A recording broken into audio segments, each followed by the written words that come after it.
Paranoia, insecurity, usually a response to something, a stimulus in life, and how to deal with paranoia and how to deal with instability. And it's all based on what you would believe is real, what you believe is happening, what you believe is real, based on circumstances sometimes, but also based on just fear itself and projection. Like, I project this will or might happen, so I'm afraid. I'm paranoid.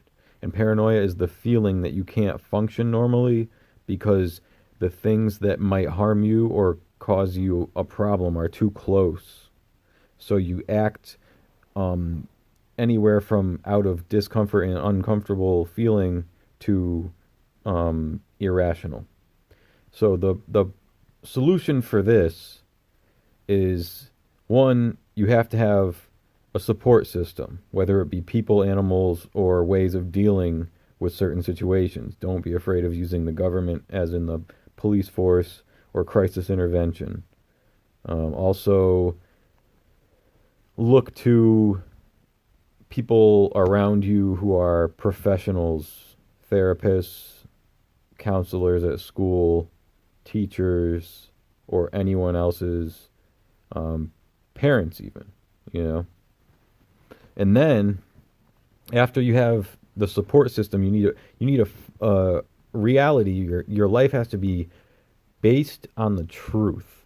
Your foundation needs to be truthful. If you don't have a foundation that is truthful, you can easily be convinced that something is going to happen without the actual proof because you give in to your fear and paranoia. So the foundational truths of reality are important here. If you look back at your life, at everything you've ever been afraid of, you know what I mean?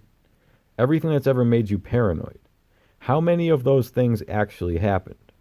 And you might not need to derive a percentage itself or a fraction, but based on how you feel, based on how you can observe it, how many of those things have actually happened, and how likely is it that something is going to happen in your life? Because I was very paranoid for a long time, and now I have no paranoia. None. So the foundational truths of reality. One, you have the power to take care of yourself when you're in fear, paranoia, etc., by using the tools that are offered to you. Contact somebody. Speak about it. Get so many people involved that the situation changes to the point where what you're afraid of is forced to change.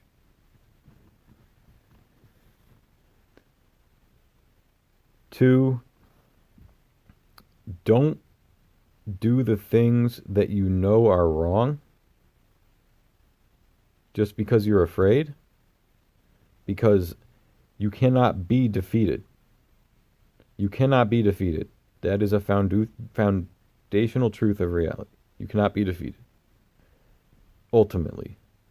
Because what you are fighting for, what you are living for if you're not fighting, what you're living for is satisfaction and fulfillment. And you cannot be defeated because in any moment you can gain satisfaction and fulfillment. So ultimately you can't be defeated because there's always more chances for that same satisfaction and fulfillment to be fulfilled and satisfied. So look for satisfaction and fulfillment above all else. And three, no matter how alone you feel, there are people there for you. There are resources available personally. There's always someone out there that can connect to you and give you what you need. So detach. This is another thing I used to do. I was afraid in my hometown for a while because there was a person in my hometown who was just not right. So I was afraid that something bad might happen. So what I would do was I'd be at home and I'd be like, man, this thing's really bothering me.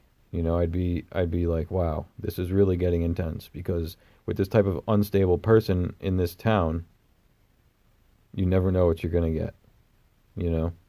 So if I'm in fear at home, I leave home and I go to a place where I'm not in fear. And that takes away the situation. Regardless of whether or not it directly solves the problem, at least you're not in that same fear. Because when you remove yourself from the fear, you get a detoxification, and it stops the depth from being added, and it stops you from going deeper into the fear and paranoia, which is key. Because the deeper you go into the fear and paranoia, the more you sense the problem. And the less you sense the problem, the better for your mind. So these fear thoughts exist, right? These paranoia thoughts exist, but we don't have to attach to them. When you're in that place where you have the fear and the paranoia, you don't have to attach to the thoughts and give in to them. You can find the better feeling thoughts. And that's the other practice. The way I see it is, each time you engage one of the negative or fearful or paranoid thoughts, you go farther into that problem. So have a safe place. You know, I used to go to God, to the joy of life, to relief, to my favorite music, my favorite artists, to my family, my father. And they always helped me. I always found myself much more stable. And so find the better feeling, because naturally you have drifted to the fear and the paranoia. So why don't you drift to the other feelings consciously? It's not fake, it's not superficial, it's real. Find those better feelings consciously, willingly, and purposefully, and reside there.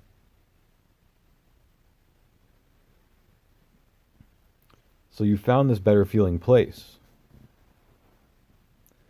And you can live in that better feeling place. It's like opening a window. Which window are you going to open? The one with all the fear and commotion on the other side? Or the one with the perfect view? The perfect temperature, the perfect breeze, the perfect clouds in the sky? That's the window I open every time. I go to the positivity, the joy, and the love every time. There's so much good in the world that the bad really isn't even that effective in the grand scheme of things. And that's true for your life too. If you flood your mind with positivity, it just dissolves the negativity. It's like a light devouring the darkness. You don't have to get analytical. So it's like if there's a pool of water and it needs to be purified, and that what needs to be purified, that is representative of the paranoia in your mind. So the pool is your mind, and there's paranoia in there that makes the water dirty. You put the capsule in the water that dissolves the impurities. It dissolves the paranoia. It purifies your mind. It's a practice. And some people can engage it immediately, but you might need to sit down or walk around for 5 minutes. You might need to pace around your house without aim.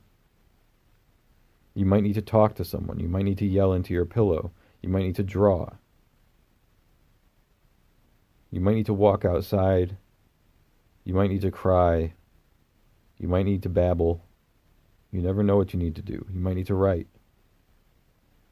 But get that positivity and infiltrate the negativity with it. Blast that negativity with positivity. Be a greater force than that negativity, because you are. And I am, and I was, and I always have been, and I figured it out. And I had worse paranoia than anyone I've known. And it's easy now. That stuff's a joke to me, you know what I mean? Because I did it. So paranoia is just a thing in your mind that you can use the equal and opposite force in your mind to subdue, cleanse, dissolve, and remove. And you can do it short, mid, long term. Love you.